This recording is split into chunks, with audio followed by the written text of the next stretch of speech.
one of the most infectious diseases that has been on the rise in a gap of 30 or 40 years is obviously tuberculosis.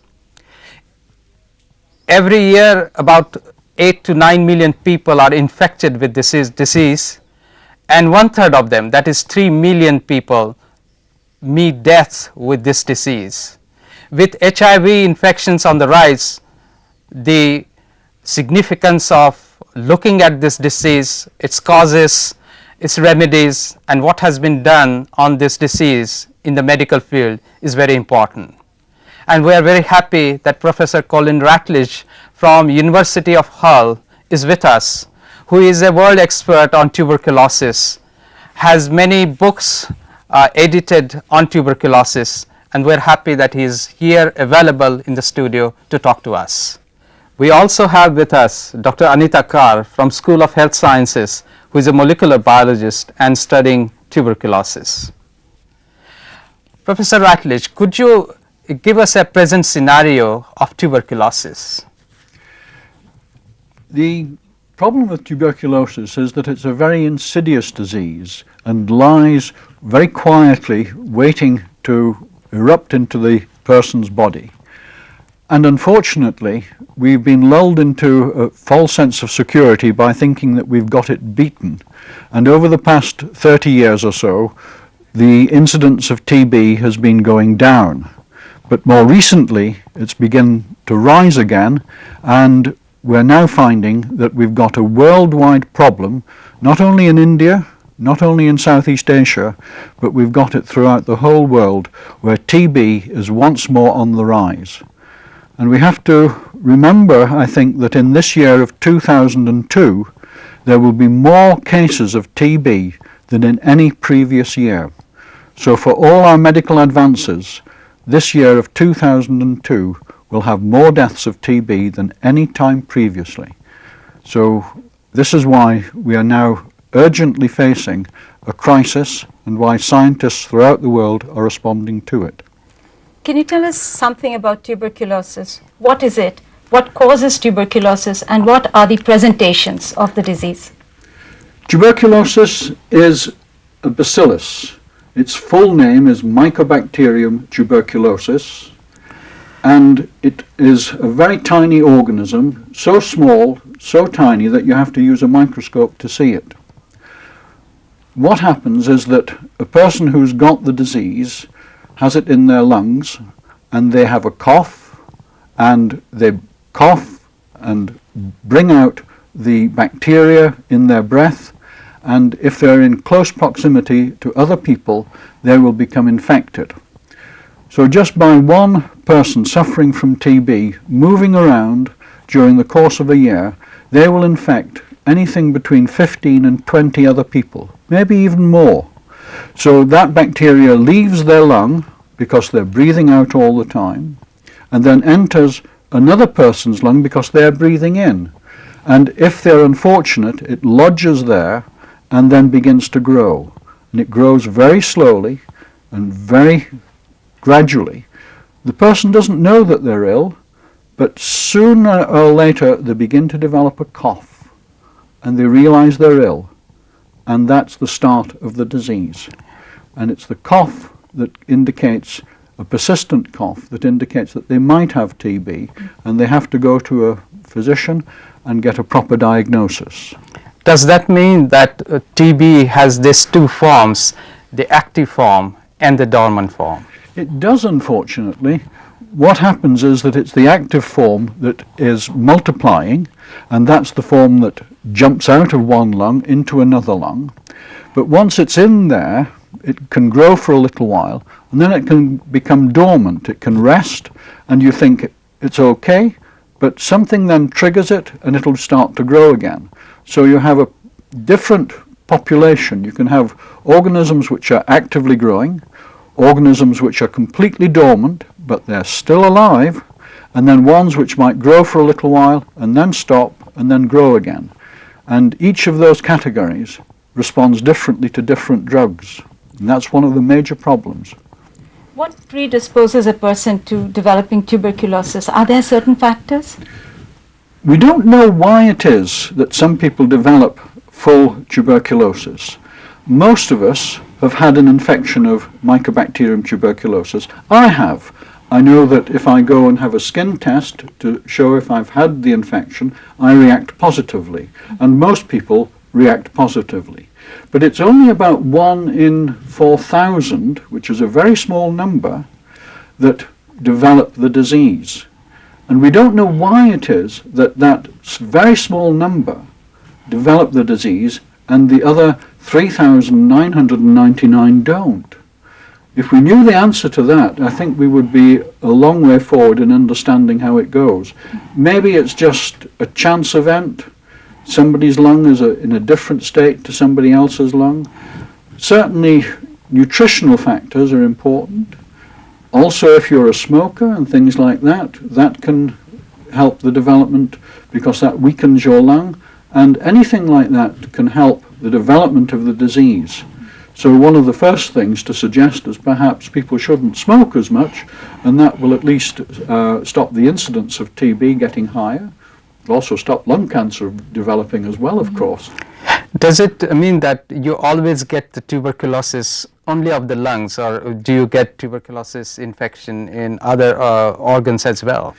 Unfortunately, it can spread throughout the body. It can go from the lungs, which is where it usually enters, and it can go into almost every other organ. It can also go into the bones, and so you can get TB of the bones, you can get TB of the liver and spleen. Almost every organ can be affected.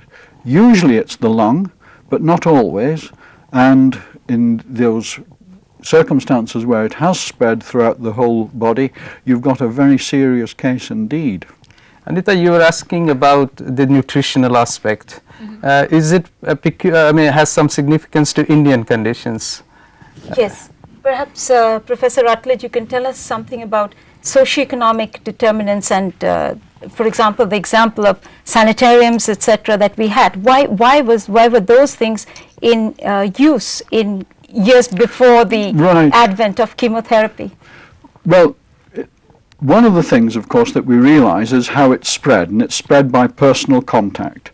If I've got TB and I breathe out, there's a chance that you might catch the bacillus from me. So the closer people live together, the more vulnerable they are. So where you have high-density urban populations, you've got exactly the right conditions. If the weather is warm, is humid, overcrowding, cramped conditions means people are living next to each other all the time, and there you've got the ideal conditions for spreading the organism.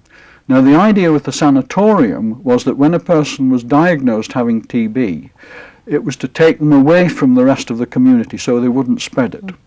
And you then isolated them, and even to this day in Western countries, TB people should be isolated when they're still with the active form, because they can spread it and infect others. So you have to have an isolation hospital.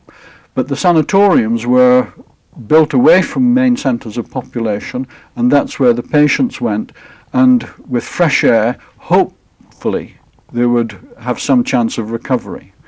But the big breakthrough, of course, came with the advent of drugs and antibiotics in the 1940s and 1950s. Since we find the incidence of tuberculosis is more in the developing countries, although it is also on the rise in the developed countries, is there nutrition also has some link to the incidence of tuberculosis? Well, obviously, if you are badly fed, you're malnourished, your body resistance has weakened so that your ability to fight the disease has been reduced. And malnutrition is a major problem, of course, and this, combined with high urban density, gives you that unique opportunity for the organism to spread. Poorly fed people have a poor immune system, a poor natural ability, but even the healthiest person can suffer from TB. It doesn't have any exceptions. It can hit the richest and the poorest alike. But unfortunately, it's the poorest people who have the problems of overcrowding and have the greatest chance of it. But it's no respecter of person. How is tuberculosis diagnosed? Through the sputum, because the person's cough gets worse and worse, and eventually they're bringing up material from the lung, and that sputum is collected and then taken to a hospital where they can mix it with certain chemicals and then start looking at the sputum under the microscope. And with selective stains, dyes, you can actually dye the bacillus a bright red colour, and only the mycobacteria show up red. And so the TB bacillus can be easily diagnosed, but it needs a specialist hospital laboratory to be able to make an absolute confirmation. Anita, you also work in some of this diagnostic area. What are the problems that are peculiar to tuberculosis? Well, one of the major challenges of diagnosing tuberculosis is that not all the patients may show the bacilli in their sputum, and these are known as the sputum smear negative cases. And as a consequence, you have to use indirect methods of diagnosis for detecting the bacilli. Could you tell us a few words about some of them? Well, one of the things that you can obviously do is X-ray, because if it's in the lung, then this would show up on an X-ray picture of the lung, and from that shadow you would see that the person is suffering from something. But it's not specific, so that you have to think very carefully what symptoms the patient is also presenting, because it could even be lung cancer. The picture of a lung cancer case and a tuberculosis case can look rather similar. But if the patient has got a persistent cough, then you might be thinking it's more likely to be TB than it is to be cancer. So that's one of the main diagnoses that goes along with the sputum tests. So tell us, Professor Ratledge, how is it that a microbe that we cannot see without a microscope, how can it cause such a havoc in our bodies?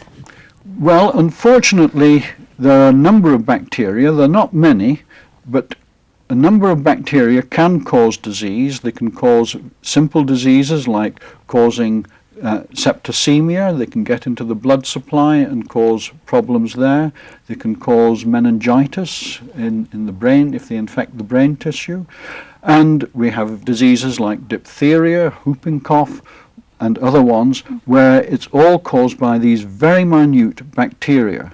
And in fact, it's only within 120 years that we've really known about them.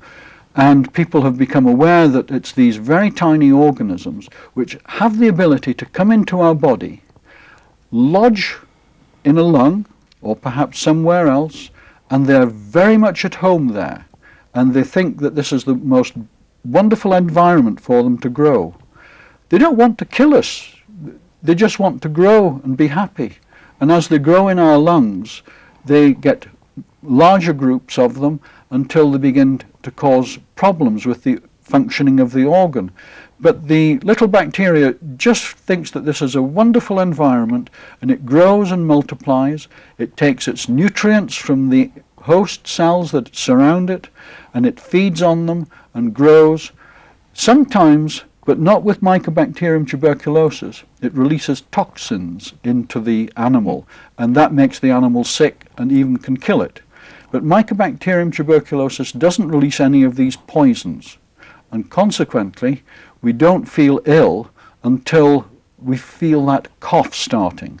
And at that stage we have thousands of millions of bacteria alive in our lung, and it's causing the lung a problem of working. There are so many of them, and they've engulfed usually the lower part of the lung, and they're causing respiratory problems. If the mycobacteria released a toxin, released a poison, we would feel unwell instantly. If you get infected with other mycobacteria or other organisms, you can get a toxin released, and that tells you very early on, I've got a problem, I'm sick, I must take some antibiotics. but not with mycobacteria. It doesn't give that early signal. It is shocking to find that a microbe that could be seen only with microscope causes such a havoc to our health. Of course, the bacteria wants to live happily, but in our body. And as Professor Ratledge has given us some feed, that we should take care of this bacteria at early stages with drugs and a continued therapy which can contain the bacteria even if it has entered our body. We would like to thank Professor Ratledge for giving us such a very information about this disastrous disease. Thank you very much. Thank you for asking me. Thank you very much.